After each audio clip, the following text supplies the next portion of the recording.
Hey yo, what is up guys? Today I will going to show you how can you load multiple projects on in your Videopad editor.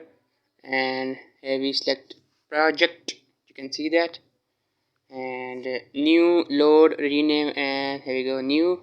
Yes, this is untitled one. You can add any titles.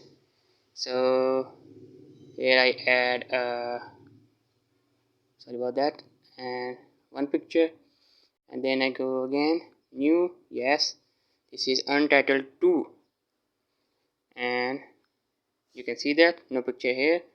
Here I add any video, so you can load.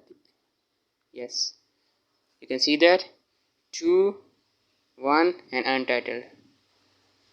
So load, you can see that. What do you say guys?